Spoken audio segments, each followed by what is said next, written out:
The gold room on Wall Street was choking on pure panic. Men in dark wool suits screamed until their voices broke, waving paper contracts like burning flags. A single yellow metal controlled the breath of the entire nation, and on this warm September morning, the supply was completely gone. Every shopkeeper, farmer, and small banker was tied to a monster they could not see.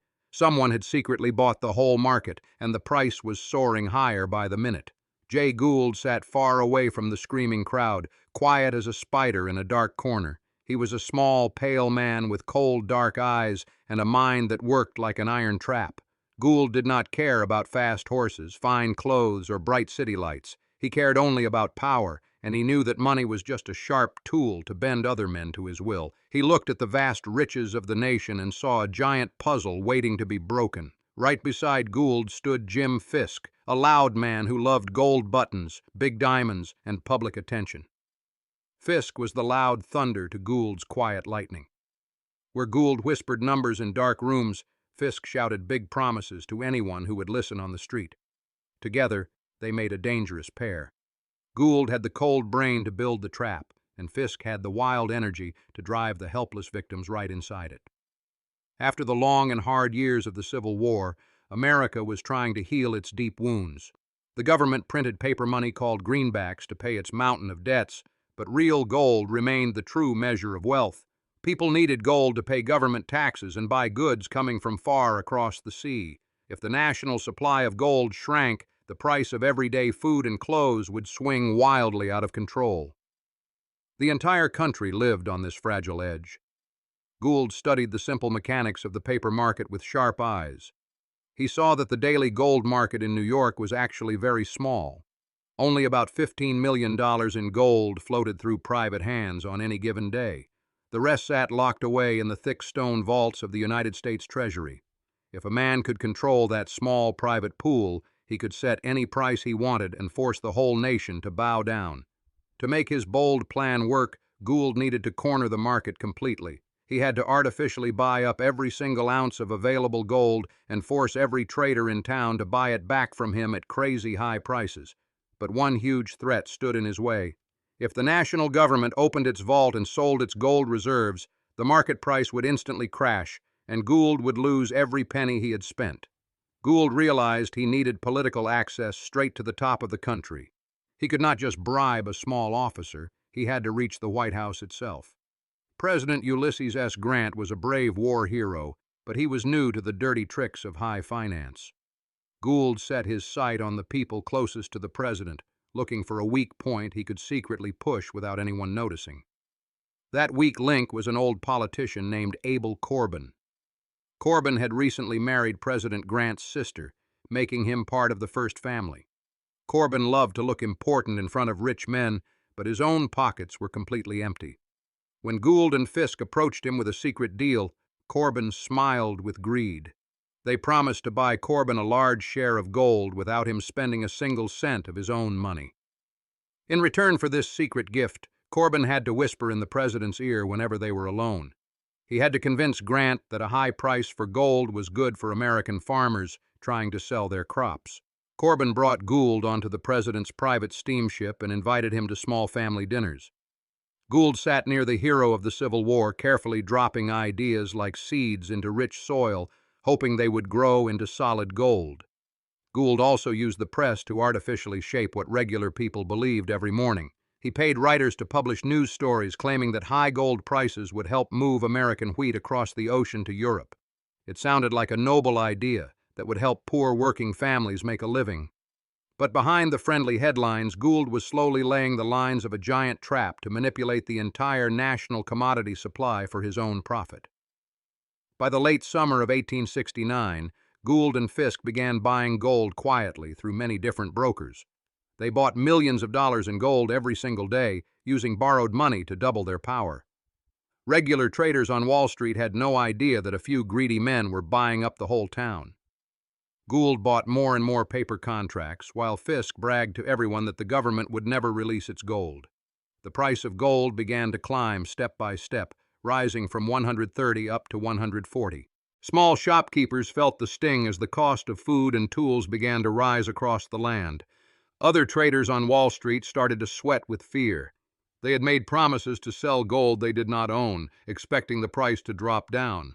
Now they were caught in a tightening net, forced to buy gold at any price just to stay alive.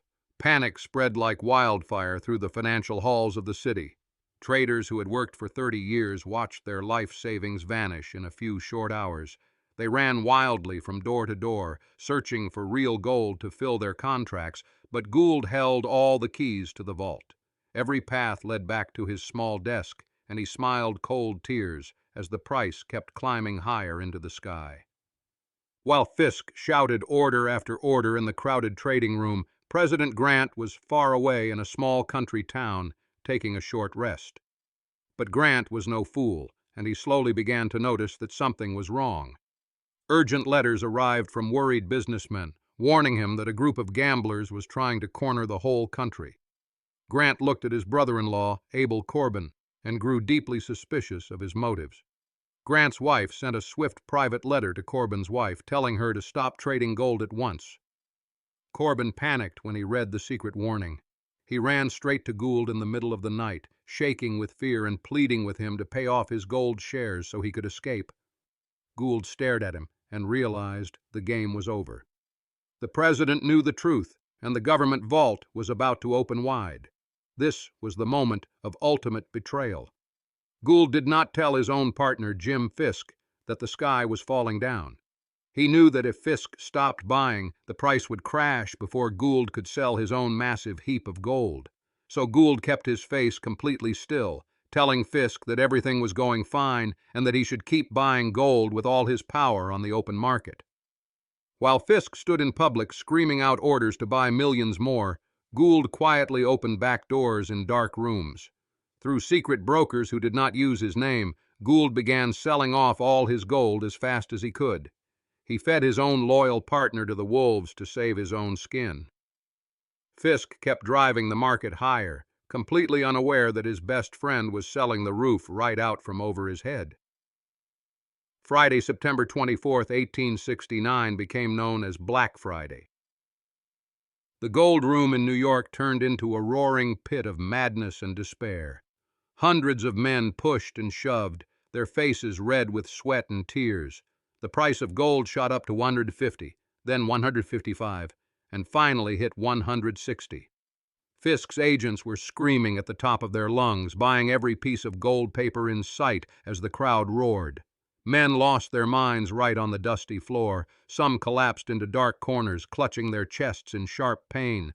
Others tore up their thick leather notebooks and wept like little children against the cold stone walls. The whole city held its breath as the clock ticked toward noon.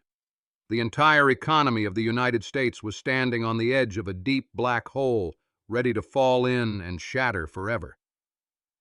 Then, at 15 minutes past 12, a quiet message flew over the telegraph wires straight from Washington.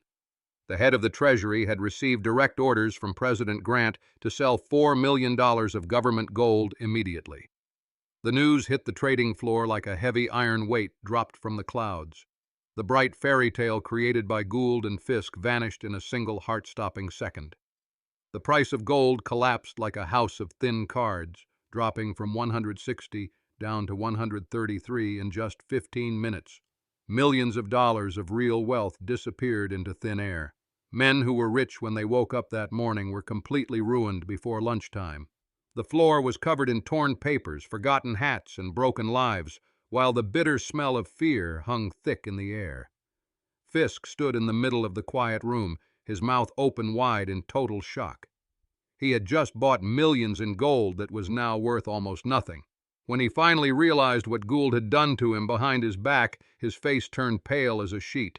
Gould had secretly sold all his gold at high prices, leaving Fisk holding a giant pile of worthless contracts that promised endless debt. Outside on the pavement, an angry mob gathered with heavy ropes, looking for the men who had stolen their life savings. Gould and Fisk had to hide in the back rooms of their office, protected by men with guns. They snuck out through a dark back alley and escaped across the river in a small wooden boat under the cover of night, while the city burned with rage behind them in the dark. The damage spread far beyond Wall Street into every small town in the nation. Hundreds of banks and brokerage firms went completely broke before the sun went down. Foreign trade came to a sudden halt, and the price of wheat fell by half, leaving poor farmers across the West with crops they could not sell. The entire country was thrown into long months of hard times and cold despair. Congress called for a big public investigation to find out who was responsible for the terrible crime.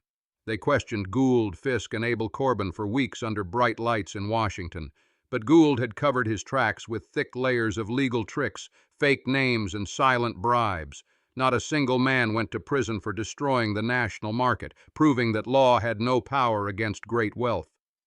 The 1869 gold corner showed the world the dark mechanics of Gilded Age greed. A tiny group of men had used political access to artificially manipulate a national commodity supply and break a whole country for profit. On Wall Street, the gold room eventually closed its doors forever, but the lesson remained written in loss. Money could buy power, power could hide crime, and regular working people would always pay the bill.